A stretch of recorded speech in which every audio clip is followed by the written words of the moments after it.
Jr. history exhibit. Orton Platt Camp Jr. was born on September 16, 1922 in Waterbury, Connecticut. He was educated in a private academy in Waterbury, the Mattatuck School, until 2nd grade, when he enrolled in the Columbia School, which was later renamed the Kingsbury School, and that's up on top of the hill over here.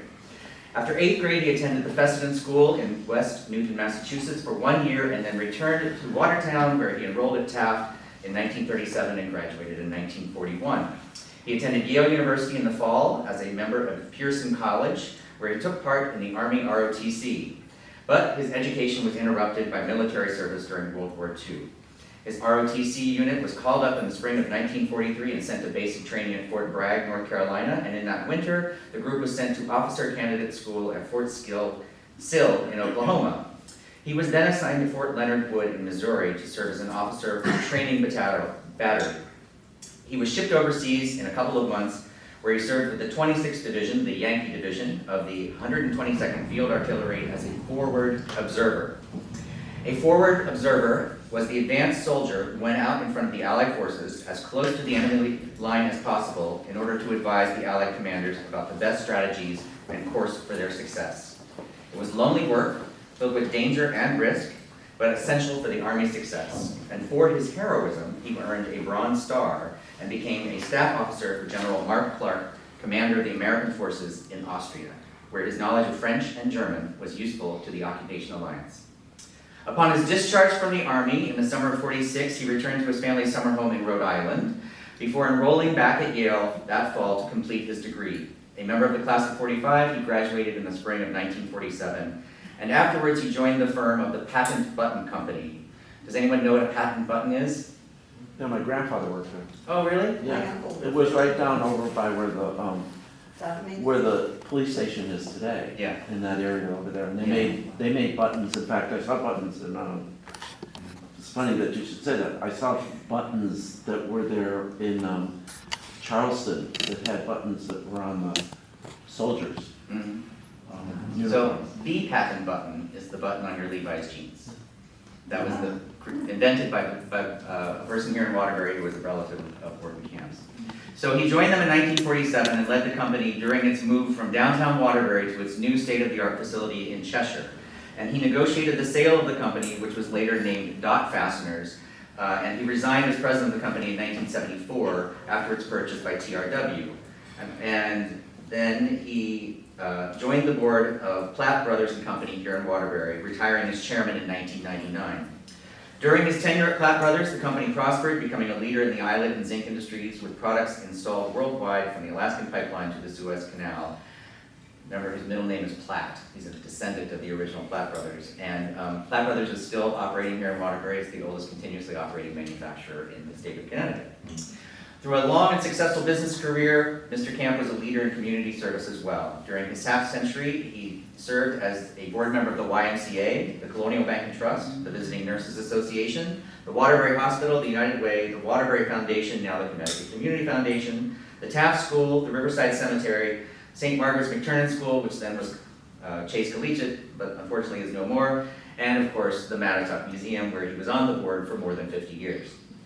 In 2006, following Orton's death, the board of the museum passed a resolution declaring September 16th as Orton Camp Day and making access to the museum free for all each September 16th.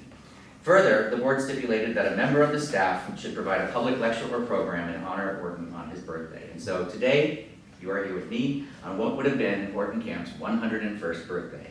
And it is my great honor to share with you the story of fortune. I do want to let you know that this presentation includes images of human remains. Here you see a map of Connecticut from 1812. Can everyone see this okay, or should I dim the lights?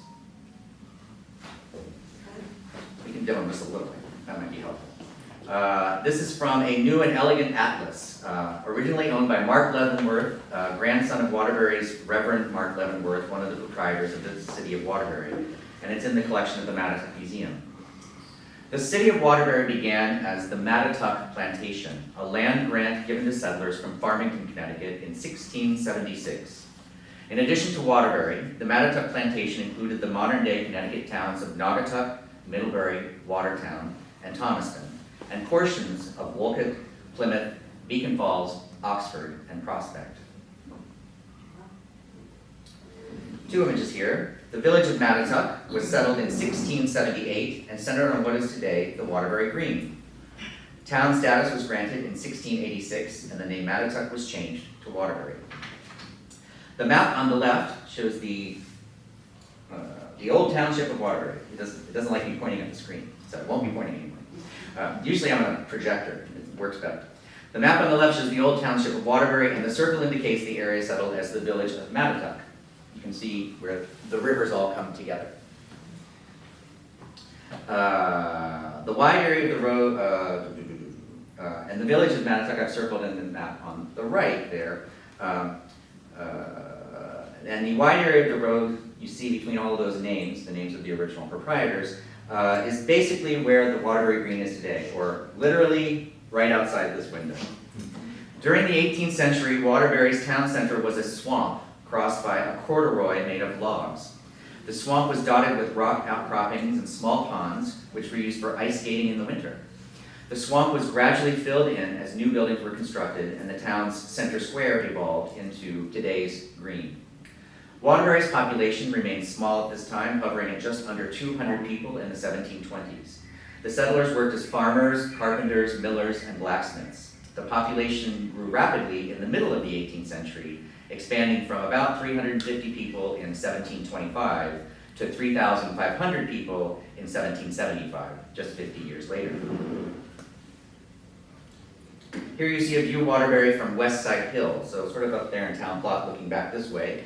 An engraving by Lucian Bisbee of 1835 from the collection of the museum. The 18th century saw the growth of commerce in Waterbury as taverns and general stores flourished with the increase in population. Merchants operated numerous small businesses, establishing trade with towns throughout the colony. So you can see how Waterbury's spread out all along the valley there.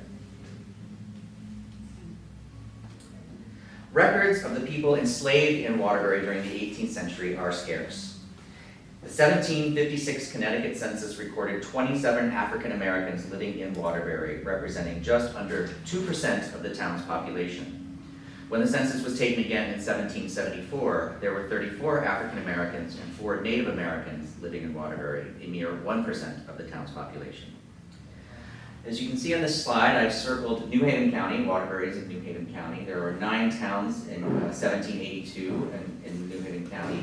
And you see that there's 1,450 males above 50, 4,776 males between the ages of 16 and 50, and a whopping 5,900 males under the age of 16. And if you add all those up, it's still less than there were females living in New Haven County at 12,926. And all the way at the end, you see Indians and Negroes counted at 885 throughout all of New Haven County at that time. The colonial census reports did not distinguish free from enslaved, but the first federal census, taken in 1790, reported 14 free African Americans and 10 enslaved African Americans in the city of Waterbury. The number of slaves in Waterbury then dropped from 7 people in 1800 to only 1, a woman named Phyllis, in 1810. And Phyllis was given her freedom soon afterwards. Here you see a United States tax return from 1800. After the United States gained her independence, the nation struggled with the slavery question. Some northern states abolished the practice altogether. Connecticut chose gradual emancipation. But it would not be until 1848 that the state completely abolished slavery. Connecticut's Gradual Emancipation Act freed children born to enslaved women after March 1st, 1784. Slaveholders were required to register the birth dates of children born after that date, and the children were no longer valued as slave property, and they were listed as free. However, this act did not free their mother or their father or any other adults, and neither did these children gain their full freedom until they actually reached, for men, the age of 25, and women the age of 21. But subsequent state laws lowered the age at which these children would be freed and forbade the sale of any of these children or slaves outside of the state. This slide shows the taxes paid on Waterbury slaves in 1800. That's the column that I've circled going up and down there. I've highlighted the name Preserved Porter, you see over here. who was one of 4 slave-owning families in the city at this time. Fortune was an enslaved man of African descent, owned by Waterbury physician Dr. Preserved Porter in the late 18th century. He was likely born in the 1740s, but we do not know where, and we do not know how or when he became the property of Dr. Porter. We do know from our research that Fortune and his wife Dinah were living in Waterbury in the 1780s with their 3 children and Fortune's older son, Africa, in a small home that was owned by Fortune on Dr. Porter's property. The research found that Fortune worked on Dr. Porter's 75-acre farm, running his farm operations while Porter concentrated on his medical practice and on real estate speculation. This is a southeastern view of Waterbury, an engraving by John Warner Barber, originally published in the Connecticut Historical Collections of 1836. The spire you see all the way to the left is of the Episcopal Church, where St. John's is, well, in front of where St. John's is today. The church with the crown on top of it was the Methodist Church, and the one all the way to the right was the Congregational Church. And so they're sort of lining the green in what was the center of Waterbury at that time. Dr. Porter, a lifelong Waterbury resident, was a physician who specialized in the treatment of bones, as did 3 generations of Porter physicians before him. In the 18th century, colonial medicine was evolving from traditional practices to a science based on anatomical knowledge derived from dissection and the direct observation of the human body. Dr. Porter was a believer in this new scientific approach, but acquiring anatomical materials to support this kind of study was problematic. In the 17th and 18th centuries, English law in most colonies prohibited the digging up of bodies as a protection against witchcraft. At the same time, common law in colonial New England allowed the bodies of executed criminals to be made available for anatomical study, yet there continued to be a shortage of bodies available for study, medical study, and physicians and medical students sought cadavers wherever they could be found. These bodies typically belonged to those whose position in society placed them among the disenfranchised in life. Native American prisoners of war, people hanged for capital offenses, prostitutes, suicides, and slaves.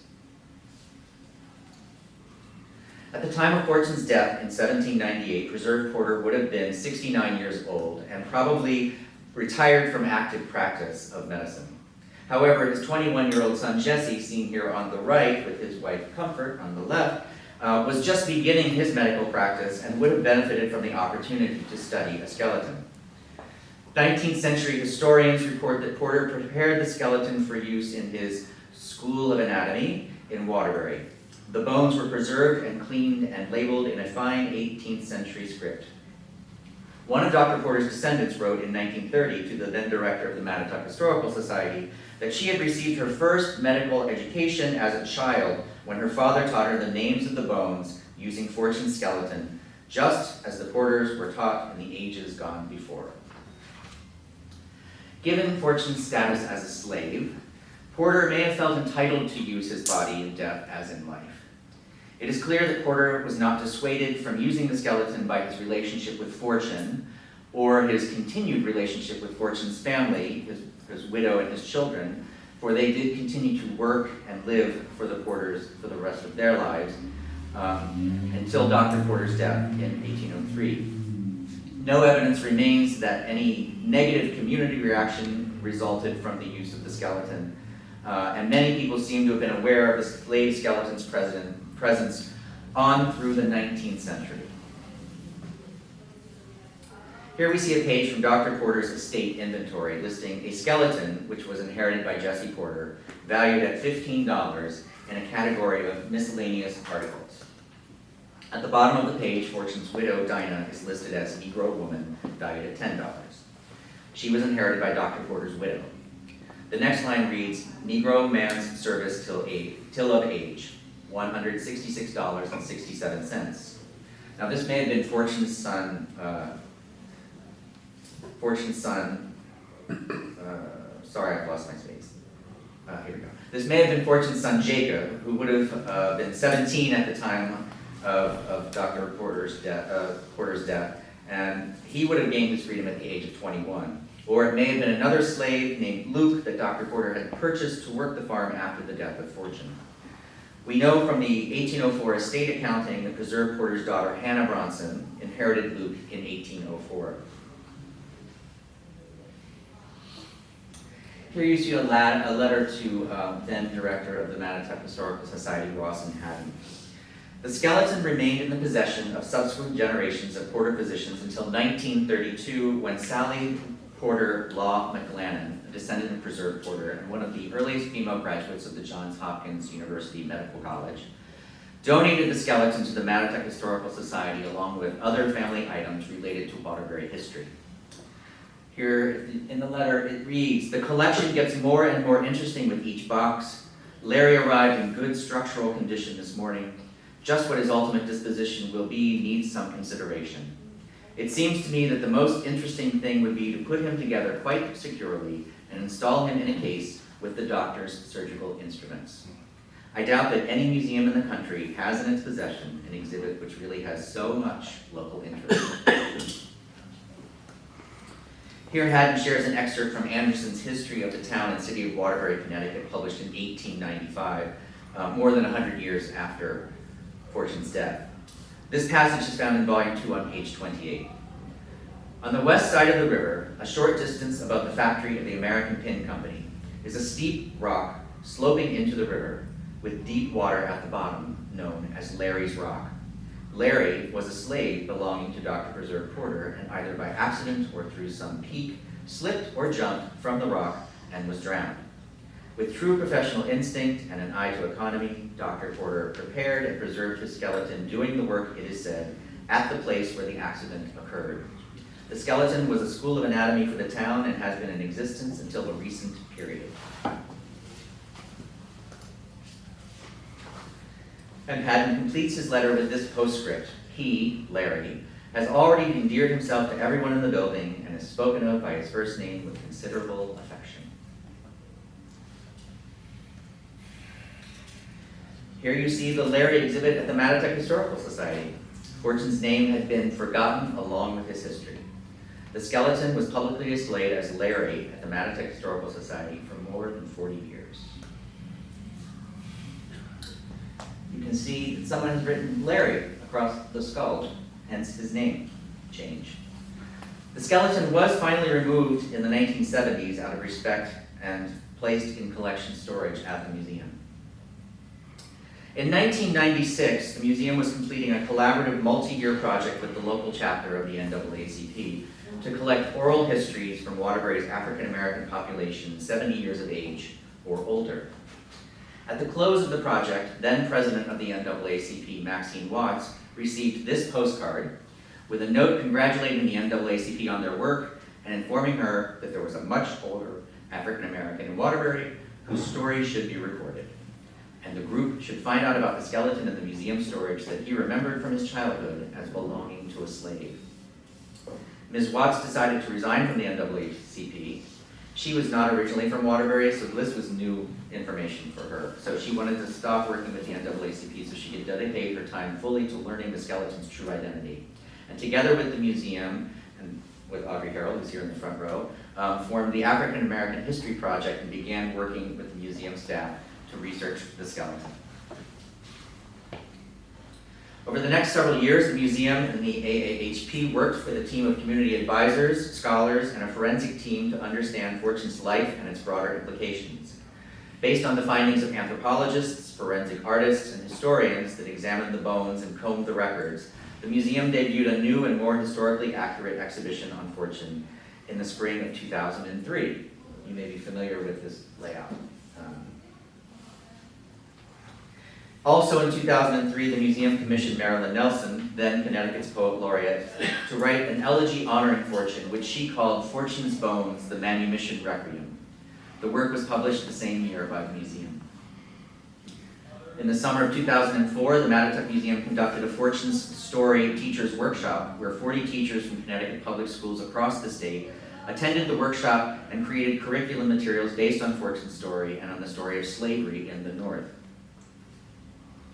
A few years later, the Waterbury Symphony, in collaboration with Marilyn Nelson and the Mattatuck Museum, commissioned composer Dr. Issei M. Barnwell to set the Manumission Requiem to music. The Requiem premiered in Waterbury, Connecticut to a sold-out audience in the 2,500-seat Palace Theater on May 9, 2009.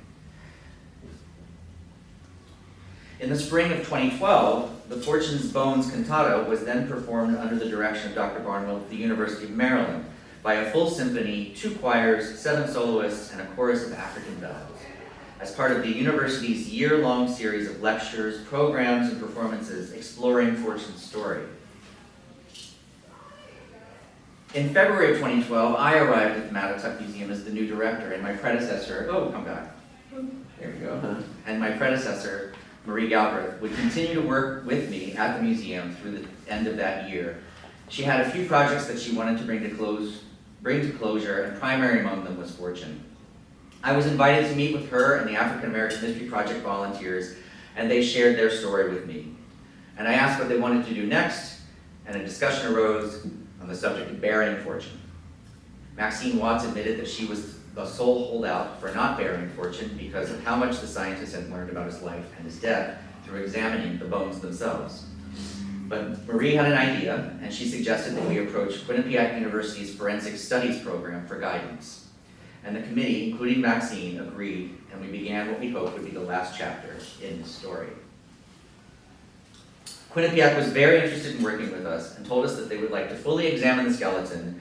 They would image each of the bones so that if we wanted, we could produce a 3D printout of them. They would help us identify a cause of death, which we needed in order to attain a death certificate. Even though the skeleton was over 200 years old, you can't bury anything in the state of Connecticut without a death certificate. It was essential to our plan. And so here's what they learned. Students from the program at Trinity College in Dublin came over for the semester to work with the students at Quinnipiac, specifically on Fortune's skeleton. Here you see them, they de-articulated the skeleton, they took it back apart, and they did an inventory of each and every bone, scanned each and every bone, and made a 3D image of each and every bone in the skeleton. And then they came and they shared their findings with us. New information from the Quinnipiac forensic team that had not been brought up before when 10 or 12 years earlier that forensic scientists had looked at them, came to us through this project because of how forensic science had grown and changed over that time period. So Dr. Willinger told us 2 things that we had not known before. Mr. Fortune suffered from something called torticollis, or a shortening of the ligaments in his throat that made him constantly have his head at an angle. And so this was new information for us, and they were able to determine this from the placements on the skull and on the clavicle. And then the other thing that he suffered from, and that was something that you learn to live with throughout your life. This is something that continues to create pain for your entire life. He was born with these large, sharp spurs on his vertebra that unfortunately poke directly into the muscles in your back that you use whenever you lift something up. So every time he picked something up, and remember he was a farmer in the 18th century, he would have stabbing pains in his back from these anomalies on his vertebra. They did an inventory of the entire skeleton and learned that 95% of the skeleton was complete. There was loss over time while it was in storage. They also learned that a few of the metatarsal and metacarpal bones, the smaller bones in hand and feet, were not related to the rest of the skeleton. This is actually very common when a skeleton is sent off to be articulated. This skeleton, for example, was sent to Germany to be articulated. If bones are lost, they bring bones from another skeleton to complete the skeleton. And so we made the decision at the time of the burial to bury all of the bones together. They confirmed for us the things that we were hoping to confirm that were still in question. Generally, you date a skeleton by its teeth. There were no teeth left, so we had to use hip bone DNA in order to determine an age range for the skeleton. It fell in the mid-50s, which was what the record had shown that Mr. Fortune was likely in his mid-50s at the time of his death. You can also use the space in the skull to age a skeleton as well, and this aligned with the DNA from the hip and gave us a very good concluding evidence for that age range. The sex of this skeleton was determined to be male, which continues with our story of Mr. Fortune, and that the bones were that of an African American person.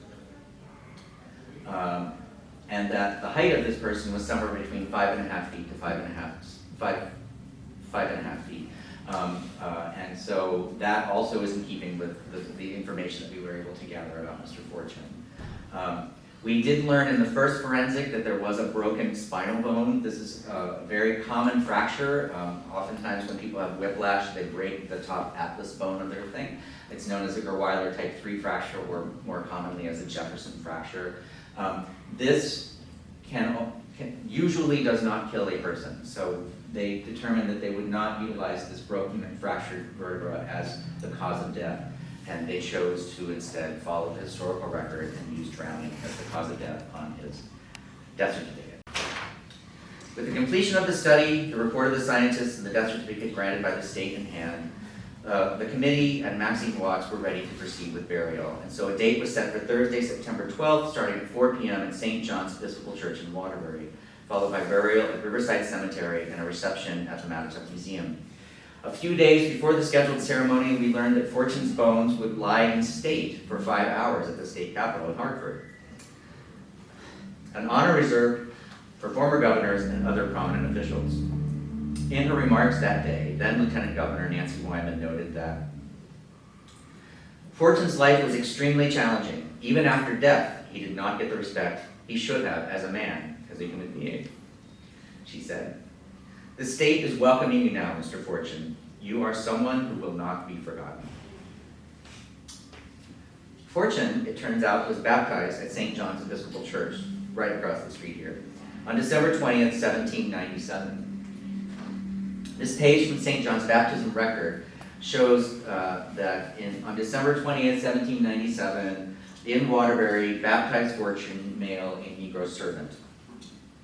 Because of this connection, the committee approached then Reverend Amy Wellen, priest in charge at the church, and asked if she'd be willing to help bury Fortune, and she immediately agreed. In her sermon that day, Wellen explained why she was so quick to agree, and when asked, I quote, "Our theology is that by our baptism, we are Mr. Fortune's sisters and brothers in Christ, and we are bearing him as such.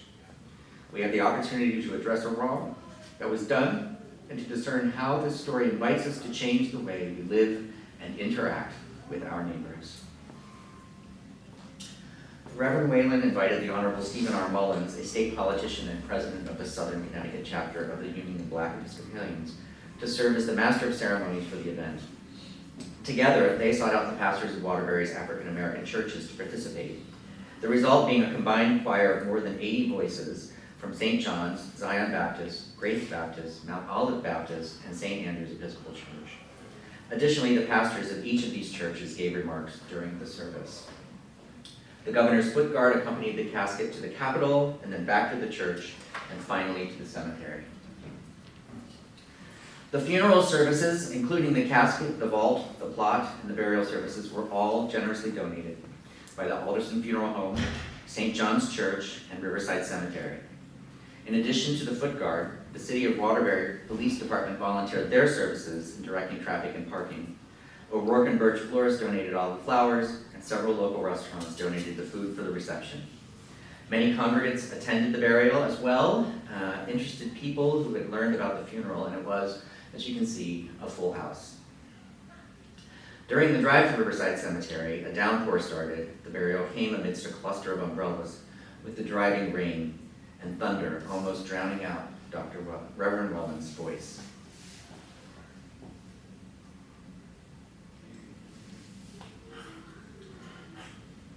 One unintended and frankly unexpected outcome from this was the crush of international media attention. Local and regional papers, news and radio stations led to calls from CNN, CNBC, ABC, CBS, NPR, the Associated Press, the Canadian Broadcasting Corporation, the London Daily Mail, and Al Jazeera, and so many others. Ultimately, NBC Nightly News did a live broadcast during the funeral reception from the museum.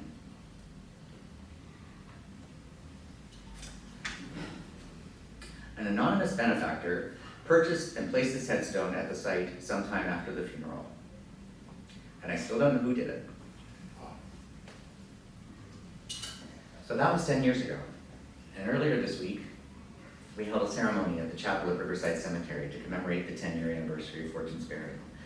And the event was covered by the local paper, which was very nice.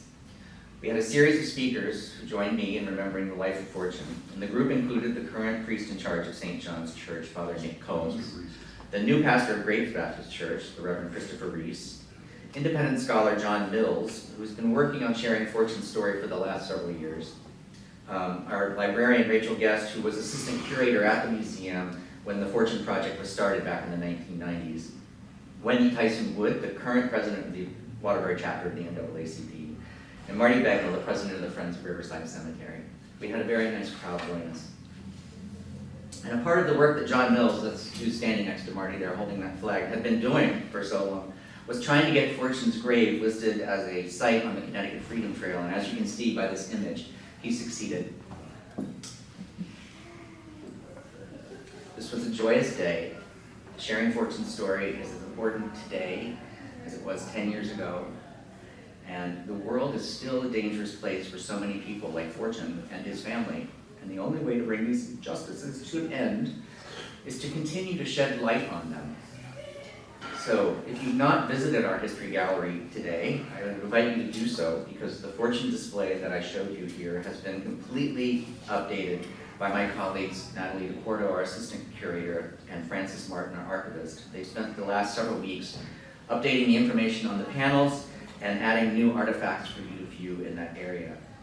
I hope that you will take some time to visit the museum and to tell this story to people that you know and invite them here, because we need to continue to share this story. Because if we don't learn our history, we're doomed to repeat our history. Thank you all for your time.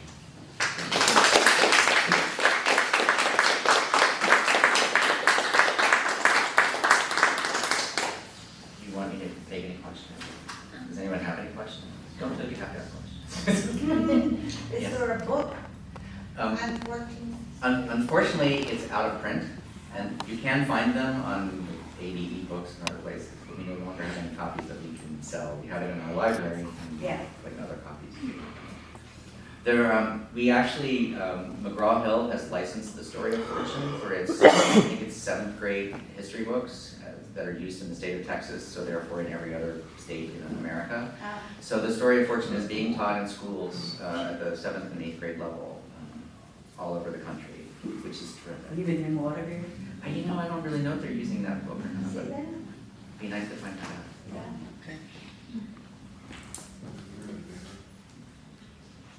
I haven't heard anybody talk about Fortune, the book about Fortune in the city, unfortunately.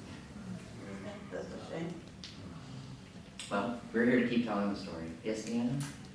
Do you know if he has any lineage still in the area? Well, the way we know the history of his family is through the records of enslaved people. And once they all got their freedom, the United States government was not interested in documenting the lives of the census. So they all basically disappeared from the history records after that. But how about the churches? No. No information.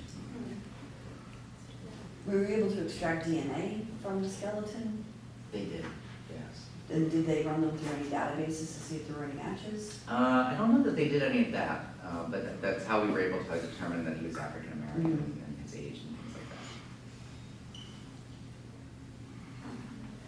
that. I don't even know if we were doing, I don't know if that stuff was happening with that. Stuff Yeah, they did think really. Maybe you could find out who his relatives are. I do want to invite you to visit the rest of the exhibits that are open upstairs today. Our Mixed Master winner is in the Munger Gallery, and there's a lovely exhibition that we opened last night at a wonderful collaborative event with the Afro-Caribbean Cultural Center, Nuestras Abuelas de Waterbury, our grandmothers of Waterbury. It's really beautiful tribute to 10, I think, 11 grandmothers, 10 Hispanic descent, and 1 Portuguese, yes. It was a really beautiful event. And if you don't know, the gathering is happening over in Library Park today, and it would be easier to walk up Church Street to go visit it, so if you'd like to do that, leave your cars here, that's just fine with us. Thank you all for being here today, I really appreciate it.